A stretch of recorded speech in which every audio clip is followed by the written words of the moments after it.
You could say Kenneth Burke was a pretty cool guy. Today, he is known as the hotshot of the study of rhetoric. Burke's master theory for criticism is called visual dramatism and is constantly referred to in the study of rhetoric. Dramatism is all about human motive. Dramatism is a metaphor for human relations. In the words of Shakespeare, all the world's a stage and all the men and women merely players. This method of analysis is all about seeing images like you would see plays and dramas. For this video, we'll be looking at this image of a porcupine placed between fish and plastic bags. The anchorage at the bottom reads, "Precision Parking, Park Assist by Volkswagen." For the first step, you have to come up with a representative anecdote.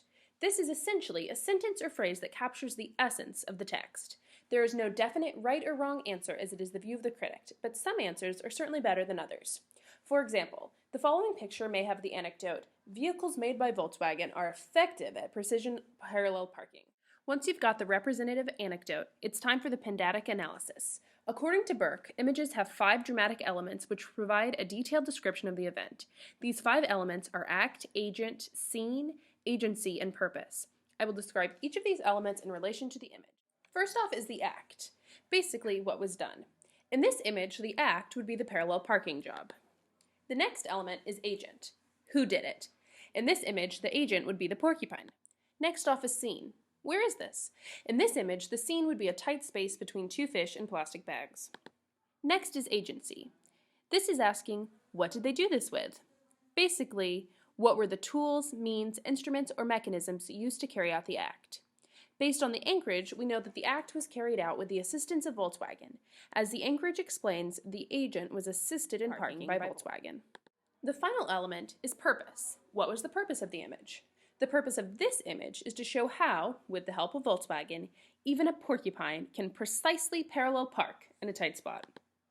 The next step is a little less straightforward. According to Burke, all texts contain each of the 5 elements. However, some obviously have more emphasis than others. In this step, the critic must create a ratio of the most salient or prominent relationship between the elements. The first term is the dominant element, while the second term is the subordinate. For example, one critic may see the agency as most important, because it's an ad for Volkswagen, and the act as the second most important. This critic would classify the ratio as agency-act. Another critic may see scene, the space between the 2 fish living in vulnerable bags, as dominant, and agent, the porcupine, as subordinate.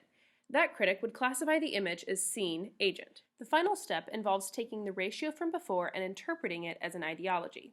At this point, the critic is asking, what ideological commitments are supported in the text? Going through each element one by one, we will look at the ideology associated with it. Act works with realism. You can think of this as actions shaping events. Agent can be seen as idealism.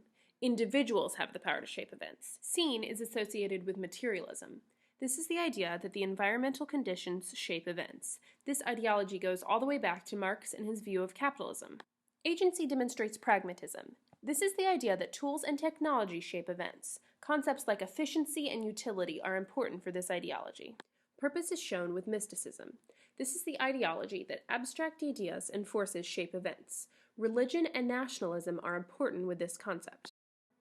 So, looking back to step 3, if the ratio we've chosen is agency-act, then the ideologies represented in this image are pragmatism and realism.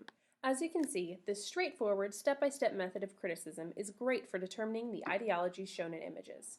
It is flexible so that critics can come up with personalized conclusions.